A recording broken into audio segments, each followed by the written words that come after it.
Assalamualaikum warahmatullahi wabarakatuh. Alhamdulillahirabbil alamin. Allahumma shalli ala sayyidina Muhammad wa ala ali sayyidina Muhammad. Pemirsa KC News dimanapun Anda berada, salam jumpa kembali dengan saya Aziz Rohman di program Kabar Petang edisi Sabtu 25 September 2021. Insya Allah beberapa menit ke depan kami akan menemani Anda mencermati dan menelaah berita paling menarik dan paling populer hari ini bersama narasumber yang kompeten di bidangnya dan tentunya dari sudut pandang Islam. Baiklah pemirsa, inilah kabar petang selengkapnya.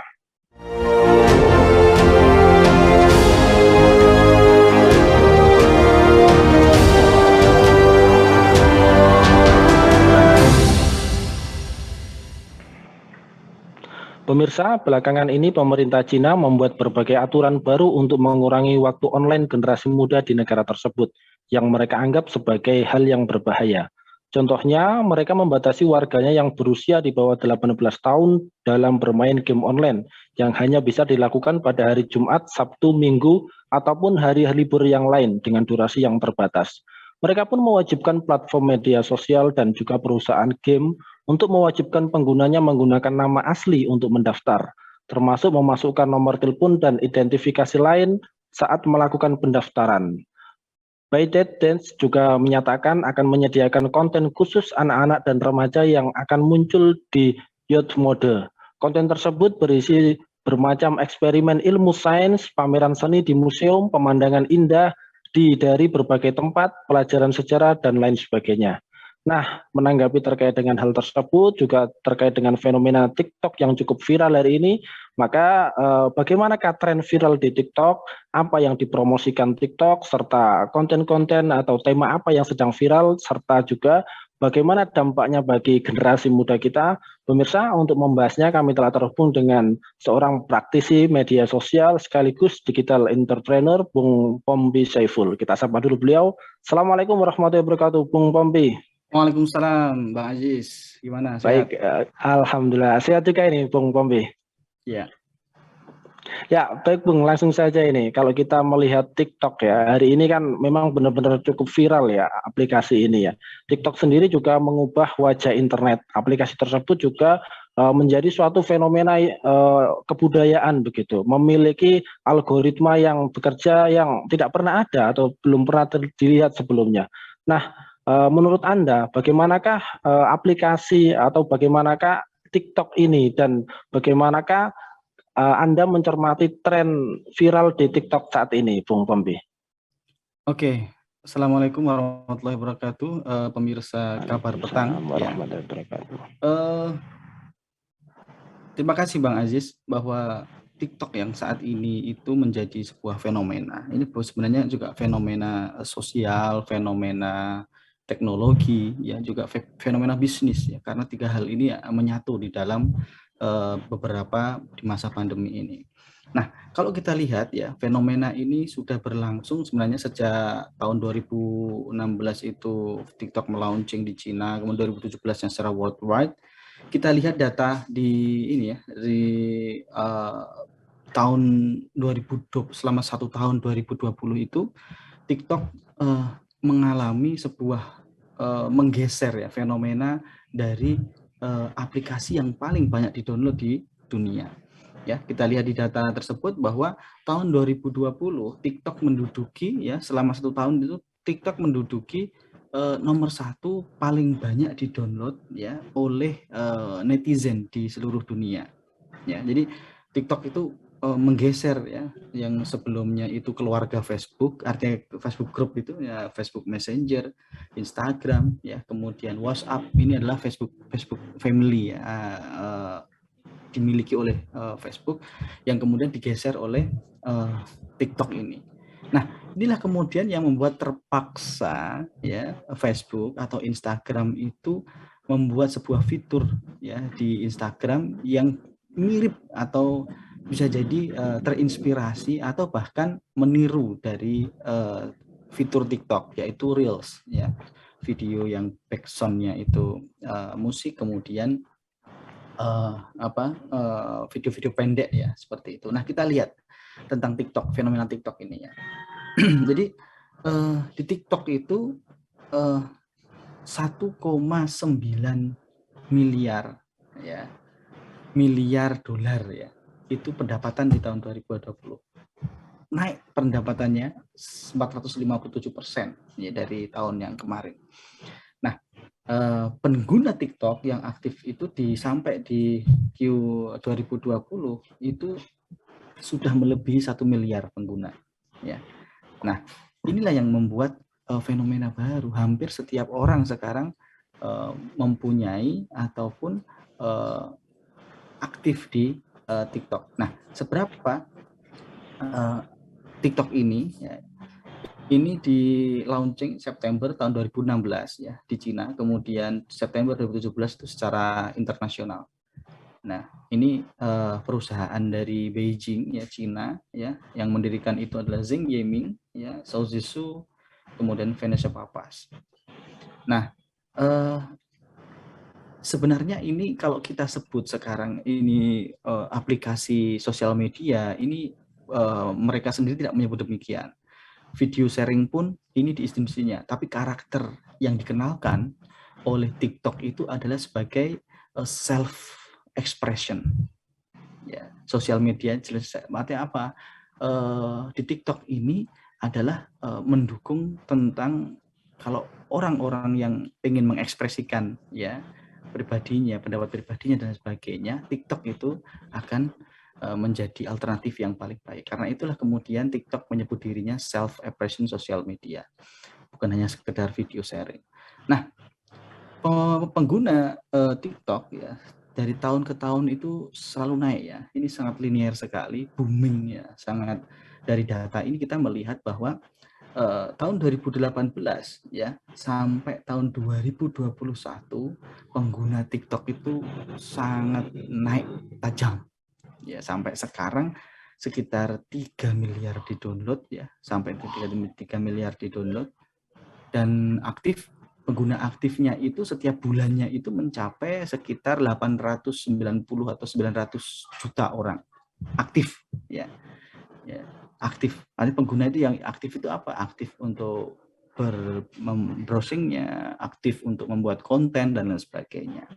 Ini fenomena TikTok yang kemudian ini dari download tadi ya, dari akumulatif 3 miliar di download itu dari tahun ke tahun selalu naik terus ya. Walaupun sekarang ada fenomena tahun 2020 per kuartal datanya nurun kemudian, tapi ini menjadi fenomena, tetap menjadi fenomena secara kumulatif ya, dengan dari baru 4 tahun ya di launching secara worldwide, ini TikTok sudah ngosak asik dunia bersosmedan. Nah, siapa yang menggunakan TikTok? Ya, kalau secara kita lihat secara demografinya, secara umur, ya TikTok itu lebih dominan, memang digunakan oleh kalangan produktif, ya remaja dan sampai kepada usia-usia under 30. Artinya pengguna terbanyak di TikTok itu adalah orang yang berumur 19 tahun sampai ke 30 tahun.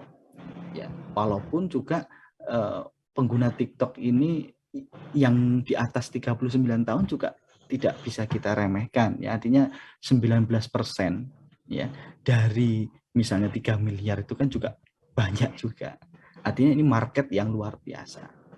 Nah, inilah yang kemudian membuat fenomena baru di dunia sosial media.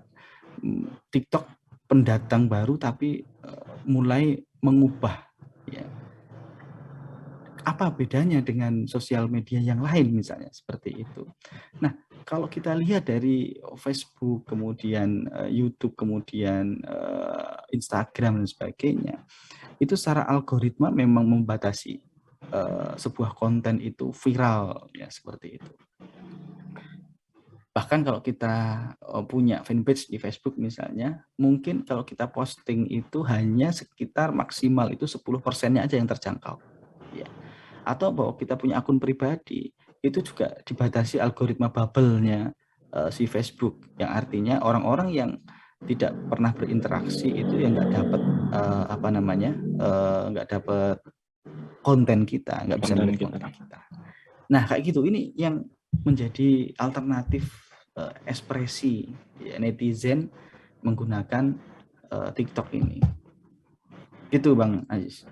Ya, baik Bung. Ini kemudian kalau kita melihat fenomena-fenomena video pendek ya, di mana banyak kan beredar di TikTok video-video pendek orang-orang berjoget ya, video parodi terkait dengan pandemi, terus kemudian berbagai macam video lucu yang lainnya. Awalnya mungkin orang-orang itu mengunduh aplikasi TikTok ini untuk menghibur diri. Nah, kalau kita melihat fenomena ini, apakah fenomena ini adalah fenomena yang wajar begitu dan apa yang dipromosikan oleh TikTok saat ini serta konten-konten apa yang viral ini di TikTok, Bung Pambi?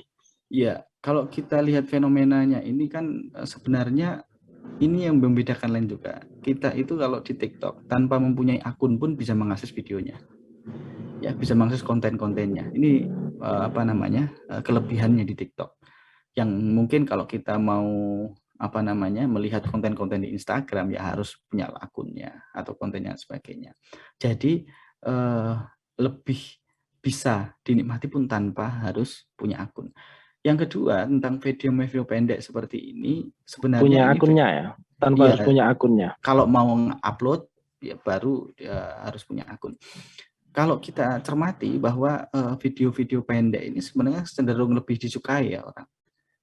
Lah termasuk apa namanya? Salah satu algoritmanya TikTok itu adalah completion rate ya. Jadi kalau video Anda misalnya upload kemudian videonya itu ditonton secara penuh sampai akhir, itu di mata TikTok itu konten Anda bagus.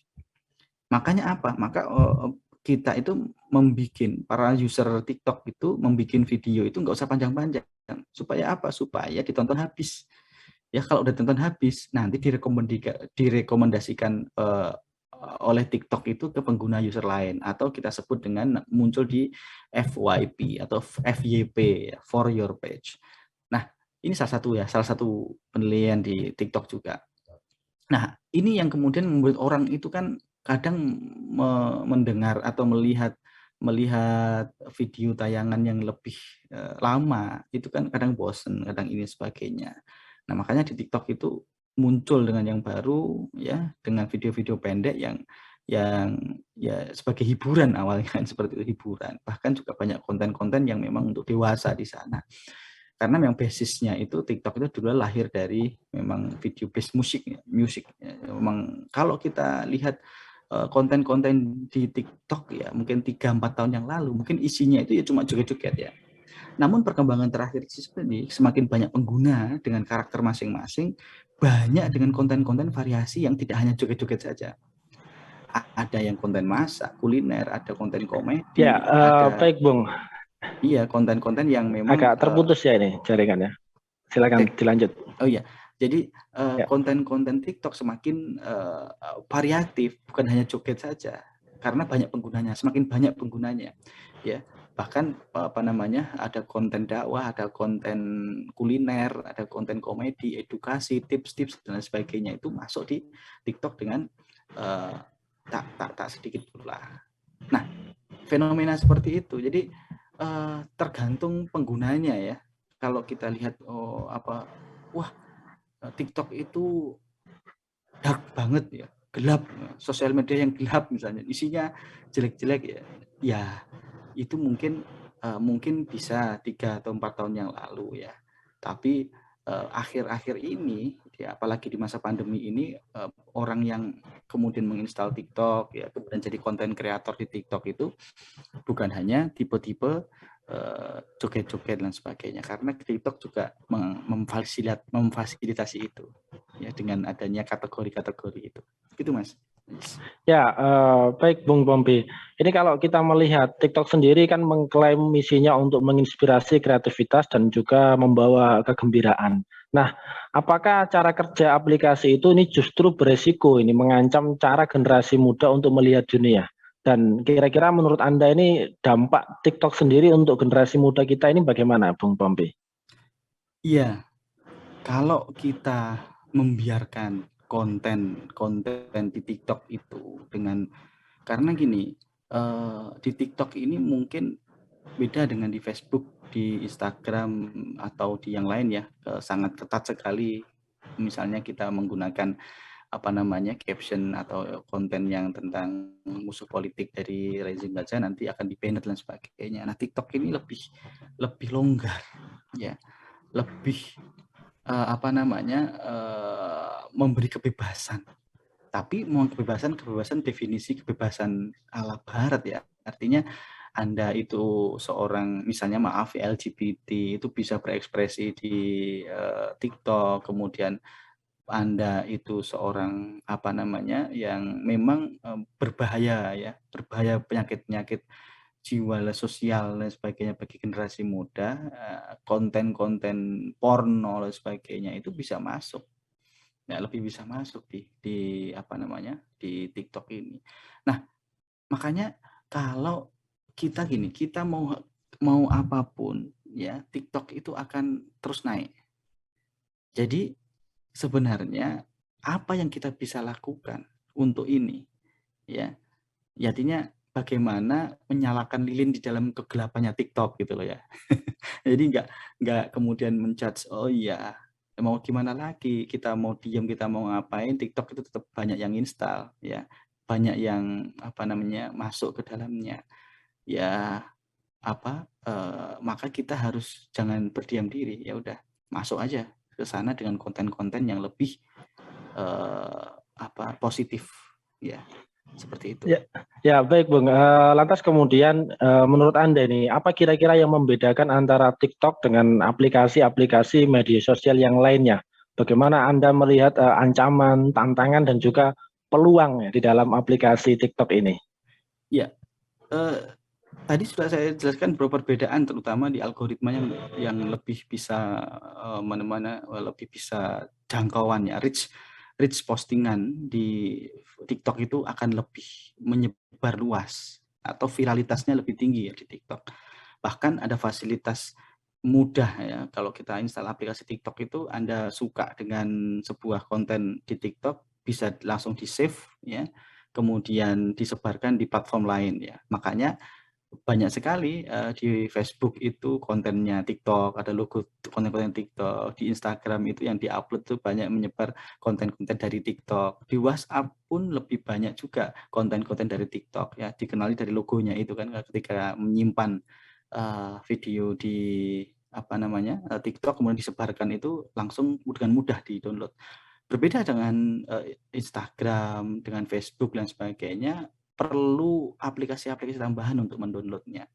Nah, kemudian inilah yang kemudian membuat gaung konten di TikTok itu lebih besar. Kalau viral di TikTok itu bisa dipastikan bahwa dia viral juga di Facebook, viral juga di WhatsApp, viral juga di ini. Nah, ini adalah sebuah peluang sebenarnya, peluang untuk kita di dalam kebaikan juga. Bagaimana menyebarkan konten yang bagus, ya, kemudian konten yang benar, ya, bukan hanya bagus, tapi bagaimana konten tersebut membawa sebuah perubahan yang nontonnya, kesadaran, kebaikan dan sebagainya. Nah, ini peluang, ya, ini peluang bagi kita, ya, dengan market yang gede sekali. Bahkan kalau di Indonesia itu data terakhir itu ya sekitar 30 sampai 40 juta user ya TikTok itu. Ya, ini kan gede ya. Gede kenapa? Dari perbandingan dari demografi 270 juta, ada 30 juta pengguna itu persentase yang tinggi. Ya gimana kalau kita itu menyadarkan atau memperbaiki moralnya dan sebagainya itu di orang 30 juta orang ini. Maka kita tidak berdiam diri ya. Ini langsung ya apa namanya?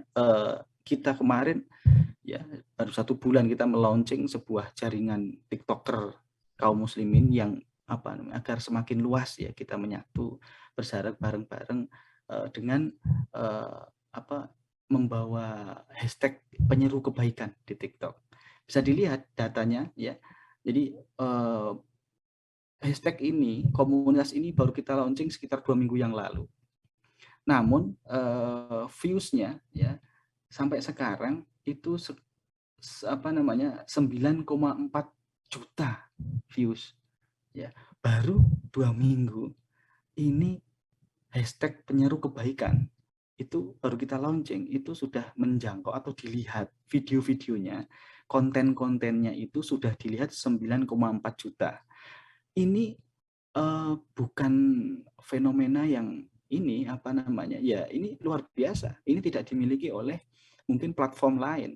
Akun baru dibuat ya, followernya itu baru sedikit ya, konten-kontennya juga baru upload dan sebagainya. Namun jangkauannya itu begitu luar biasa ya. Konten positif kita dilihat oleh 9,4 juta netizen di TikTok, itu kan bukan angka yang kecil. Nah, inilah langkah konkret kita bagaimana menyalakan lilin di kegelapan TikTok, kayak gitulah kira-kira Bang Ais. Nah, jadi kalau kita mencermati lagi ya, di TikTok ini juga relatif variasi kontennya itu banyak ya, dan sangat mudah sekali membuatnya. Di situ ada editornya, editor video dan sebagainya. Sehingga untuk berkreasi, kalau misalnya Bang Aziz tadi, oh ini tempatnya berkreasi dan sebagainya. Ya memang fasilitas kita itu di TikTok itu oleh pembuatnya itu dibuat mudah. Karena itu mereka mengklaim aplikasi self expression yang apa namanya luar biasa ya, self expression yang oh kamu itu bisa berekspresi di TikTok dengan kreativitas yang maksimal. Seperti Ya, itu Bang. baik Bung, terakhir untuk menegaskan saja ya terkait juga pernyataan Anda yang terakhir tadi ini. Lantas bagaimanakah sikap kita ya sebagai umat Islam di dalam menyikapi TikTok ini ya? Apakah umat Islam ini bisa menggunakan platform TikTok ya untuk berbisnis atau bahkan mungkin untuk berdakwah begitu? Ya. Jadi gini, pada prinsipnya dimanapun tempatnya kita itu kan tetap berdakwah ya. Nah, platform TikTok ini dengan pengguna yang tidak sedikit, apalagi terus naik ya, pengguna-penggunanya terus naik, usernya naik, orang yang aktif ini naik. Alangkah baiknya kita juga terjun ke dalam mat'u atau audiens di TikTok ini. Untuk apa? Ya menyerukan kebaikan. Kebaikan apa? Kebaikan Islam. Nah, walaupun kita harus banyak menyesuaikan diri, bagaimana sih konten yang layak atau yang banyak disukai orang-orang TikTok dengan karakternya masing-masing. Nah, disinilah kita harus belajar, kita harus menyesuaikan diri. Kata orang, dakwah itu harus adaptif, ya, beradaptasi secara uslub. Ya, walaupun kontennya, kemudian caranya dan sebagainya ya sudah diatur oleh syariat. Namun uslub-uslub itu kalau bisa lebih banyak jangkauannya, kenapa tidak menggunakan uslub yang mudah, ya banyak, ya kemudian bisa didengar oleh orang banyak, sehingga apa yang kita upayakan ya sebagai amal jariah ya, menyerukan kebaikan Islam ini bisa maksimal diterima oleh masyarakat ya, karena masyarakatnya juga sedang gandrung dengan TikTok ini. Maka mau nggak mau ya, ini bukan pilihan ya, ya udah masuk sana. Ya udah masuk ke situ, nyalakan lilin di sana supaya ada kebaikan-kebaikan di TikTok. Begitu Bang Ajis. Ya, baik Bung Pompi, Masya Allah ini pencerahannya luar biasa. Terima kasih atas kesempatan waktunya hadir di Kabar Petang pada edisi kali ini. Semoga Anda dan keluarga senantiasa sehat selalu dalam lindungan Allah Subhanahu wa Ta'ala. Assalamualaikum warahmatullahi wabarakatuh. Waalaikumsalam warahmatullahi wabarakatuh. Baik pemirsa, demikianlah Kabar Petang pada edisi kali ini. Semoga Anda banyak sekali mendapatkan manfaatnya. Jangan lupa like, comment, share, subscribe, serta klik tekan loncengnya agar tidak ketinggalan update terbaru dari KJ News. Insya Allah kita ketemu lagi di awal pekan depan nanti di jam dan channel yang sama. Saya Aziz Rohman beserta seluruh kru yang bertugas undur diri. Assalamualaikum warahmatullahi wabarakatuh.